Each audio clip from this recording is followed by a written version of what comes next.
ലക്ഷദ്വീപിലെ വാർത്തയിലേക്കാണ്. കാരണം കഴിഞ്ഞ ദിവസം ലക്ഷദ്വീപിൽ പൊടുന്നനെ ചില കോഴ്സുകളൊക്കെ റദ്ദാക്കിയ വാർത്ത മീഡിയ വൺ നൽകിയിരുന്നു. അതിന് പിന്നാലെ ഉള്ള അതിൻ്റെ ഒരു അപ്ഡേറ്റ് ആണ്. ലക്ഷദ്വീപിലെ സർക്കാർ കോളേജുകളിൽ പുതിയ 4 കോഴ്സുകൾ അനുവദിച്ച് ഉത്തരവിറക്കിയിരിക്കുകയാണ്. ആന്ത്രോദ്വീപ് കോളേജിൽ 3 കോഴ്സും കടമത്ത് ദ്വീപിലെ കോളേജിൽ BSc കമ്പ്യൂട്ടർ സയൻസുമാണ് അനുവദിച്ചത്. ലക്ഷദ്വീപ് അഡ്മിനിസ്ട്രേഷന് കീഴിലെ വിദ്യാഭ്യാസ ഡയറക്ടറേറ്റ് 4 കോഴ്സുകൾ റദ്ദാക്കിയ വാർത്ത മീഡിയ വൺ റിപ്പോർട്ട് ചെയ്തിരുന്നു. റദ്ദാക്കിയ 4 കോഴ്സുകൾക്ക് പകരമാണ് പുതിയ കോഴ്സുകൾ.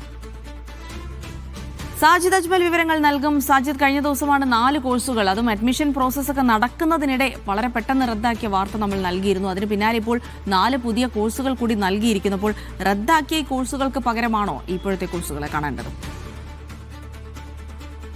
ജിൽസി, ലക്ഷദ്വീപിലെ വിദ്യാർത്ഥികൾക്ക് വളരെ പരിമിതമായ സൗകര്യങ്ങളാണ് ഉന്നത വിദ്യാഭ്യാസത്തിന് അവിടെ ഉള്ളത്. അവിടെ നിന്നാണ് 4 കോഴ്സുകൾ റദ്ദാക്കിയത്. ഇത് ഈ അഡ്മിഷൻ പ്രക്രിയകൾ നടക്കുന്നതിനിടെ കോഴ്സുകൾ റദ്ദാക്കിയതിൽ വിദ്യാർത്ഥികൾക്ക് വലിയ ഒരു പ്രയാസം ഉണ്ടായിരുന്നു.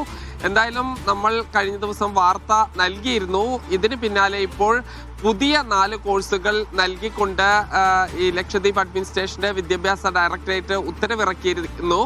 ഈ വാർത്തയിൽ വലിയ ഇടപെടൽ അവിടുത്തെ MP ഇടപെടുകയും ചെയ്തിരുന്നു. ഇതിന്റെ കൂടി പശ്ചാത്തലത്തിലാണ് ഇപ്പോൾ പുതിയ 4 കോഴ്സുകൾ അനുവദിച്ചിരിക്കുന്നത്. നേരത്തെ കടമത്ത് ദ്വീപിലെ BA പൊളിറ്റിക്കൽ സയൻസ് ആണ് റദ്ദാക്കിയിരുന്നത്. ഇതിന് പകരം ഇപ്പോൾ BSc കമ്പ്യൂട്ടർ സയൻസ് ആണ് അനുവദിച്ചിരിക്കുന്നത്. ആന്ത്രോത്ത് ദ്വീപിലെ സർക്കാർ കോളേജിൽ പുതിയ 3 കോഴ്സുകൾ അനുവദിച്ചിട്ടുണ്ട്. BBA tourism, BSc psychology, BVoc food processing എന്നീ കോഴ്സുകളാണ് അനുവദിച്ചിരിക്കുന്നത്. അതായത് കുറച്ചുകൂടി നൂതനമായ കോഴ്സുകൾ അനുവദിച്ചു. ഇത് വിദ്യാർത്ഥികൾക്ക് ഗുണകരമാകും എന്ന കാര്യത്തിൽ സംശയമില്ല. ജിൽസി, ശരി.